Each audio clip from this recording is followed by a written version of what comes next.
Welcome to Subramani. On my trip to UP, the first place I landed from Mumbai in Air India flight, and I landed in Varanasi. Varanasi is also known as Banaras, or mostly South Indians call it Kashi.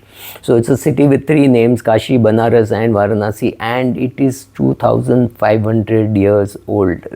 Read my lips, 2,500 years old. And in the Puranas also there is mention of Kashi, where Harishchandra worked as a crematorium in charge, and there is still the Harishchandra Ghat in one of the many ghats which are there. You will still see a Harishchandra Ghat, and they say Harishchandra Ghat every day gets a body for the last 2,500 years. I do not know how much of data is there. I do not know how much of it is right. But please understand, Kashi is it is the oldest city where continuously people have lived for 2,500 years. So what is there to see in Kashi? First of all, there are ghats. There are 80 ghats. The last one is called the Assi Ghat. Then there is the Dashwat, I think. So first of all, spiritual and religious depth. Tremendous amount. Hinduism is linked to Benares, but also remember Bismillah Khan is from here, so there are a lot of Muslims, a lot of Muslim activity, and a lot of artwork happens with the Muslims. So Muslims are also there. There are areas where there are Muslims, there are Hindus, there are places where they are together. Fantastic artwork. So if you want to buy some art kind of stuff, you can buy there. Of course, it's a place where there is the Kashi Vishwanath temple. In fact, if you see the name Vishwanath in my name, which I'm Pattamadai Vishwanath Subramanian, which is Vishwanath is my father's name, is because my grandparents visited Kashi before my father was born, and so he was named Vishwanath. And it's a very, very powerful name. The amount of times you hear Vishwanath in the temple is amazing. It's a Shiva temple. There is a ling which is a little lower than your eye can meet, and you see it there, right? And they've done one thing very smart, because it's a ling, and there is Abhishek happening. You can see it from three sides, so the line happens very quickly. So I must tell you that unlike other temples where somebody would tell you, give me 200 rupees, 400 rupees, 500 rupees, and I'll get you a darshan. Don't need to do anything of that sort. You go in the mornings, it is not crowded at all. It won't take you more than half an hour to see it. Then there is the Annapurna temple. Then there is the Kal Bairesh. There is the Kal Maheshwar. It's a angry roop of Shiva. I forget the name, so I don't have notes to refer to, even though I have made some notes. Kal Bhaireshwar temple. You're supposed to see the Kal Bhaireshwar temple and then go and get a darshan of Kashi Vishwanath temple. It's a nice temple. It's not very crowded. There's a shivling there, and there's very orderly queues. You don't need any help. You don't need to know the DGP or the CM or anybody of that sort. You just go stand in the line.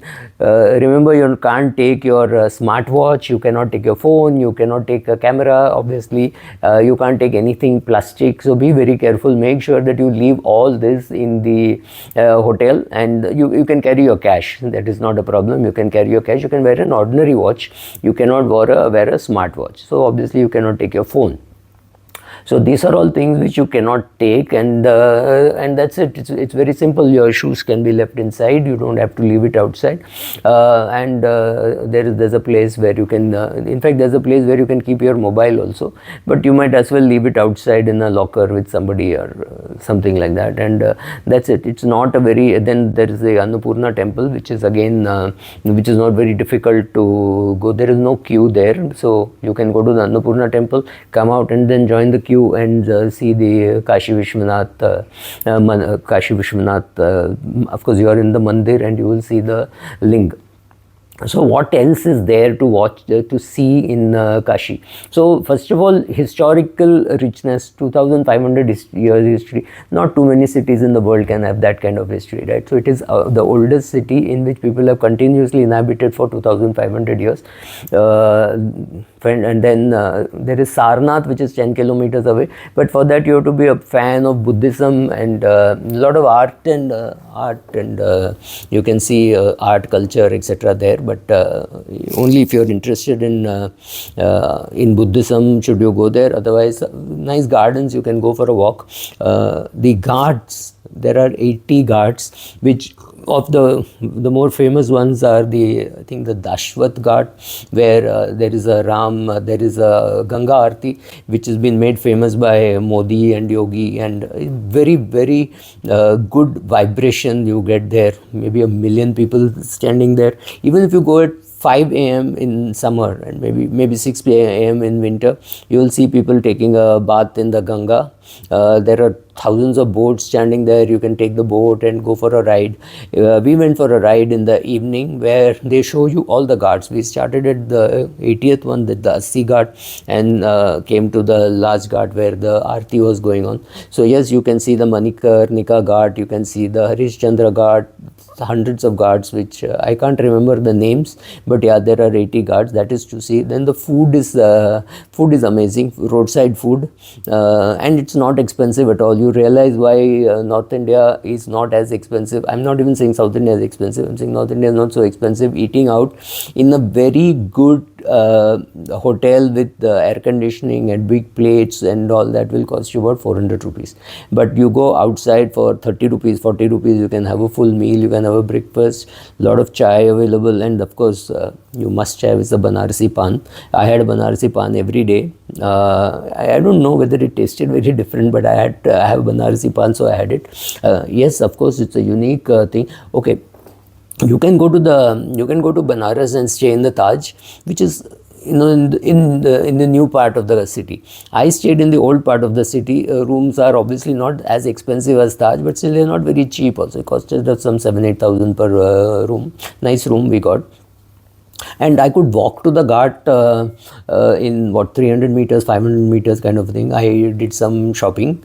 Of course, shopping, if you're going to buy things like this, you can buy it in Lucknow. You can, if you're going to Lucknow. If you're not going to Lucknow, you can always buy it in Kashi, but nothing great about the shopping in Kashi, except that you've gone there, you want to buy something, so maybe you can buy kumkum, which you want to give away to people. You can buy these threads, the kalwa, which you can wear. Then what is to be seen is the amazingly small roads.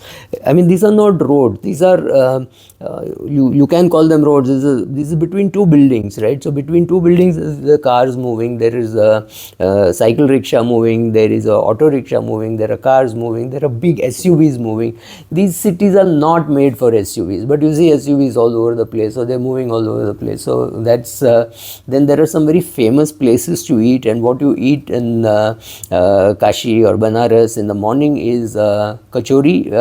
You call it kachori, but basically it looks, for a Mumbaikar, it's like a puri sabji, and jalebi. That's what they have, and they don't have milk with that, they have chai.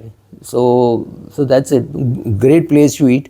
And like I said, what to see in Varanasi, let me just say, of course there is the Ganges river, then there is the Dashwamed Ghat, which is one of the more famous ghats among the 80 ghats which are, of course, Harishchandra Ghat and all, you'll just pass by you must take a boat ride, small boat, big boat, doesn't matter. Whether you take a boat ride during Aarti, it doesn't matter, but the night is not very well lit. So you will hear him say, oh, this is the Mankarnika Ghat, this is Rajendra Ghat, this is, so all the ghats which have to be named, like I can't name them, Harishchandra Ghat, you can't see them. So you're better off actually going during the day, maybe around 5 o'clock, 5:30, especially during winter, it's not very cold yet, and then reaching the Dashwamed Ghat for the Aarti, which starts I think at 7. There are other places where there could be Aarti starting at 6, all get over by 7, and here the Aarti starts at, I think it's at 7, but please check your timing. Sighat, Kashi Vishwanath Temple, Annapurna Temple, Sarnath. Then there is Ramnagar Fort, which is across the river. This 18th century Mughal style fort. It has a museum and arms and weapons and royal artifacts, offering views of the Ganges. That is something which you could see. Then I also went to Banaras Hindu University, really sprawling, and how it was created. It was not created by the government of India, right? It was created by funds from a lot of the kings. One of the letters there says, I hereby donate 1.5 lakhs. 1.5 lakhs, I think, almost 150 years back. So I just did a back calculation. It would be about 1,000 crores today. So it's like somebody saying, here is 1,000 crores, please set up a university, right? So today you will need that kind of money. It's a huge amount of land. Madhun Mohan Malviya set it up. So just go see that, see the gullies, eat the food, have fun, see the Kashi Vishwanath temple. That's great. And that's it. Thank you. Bye.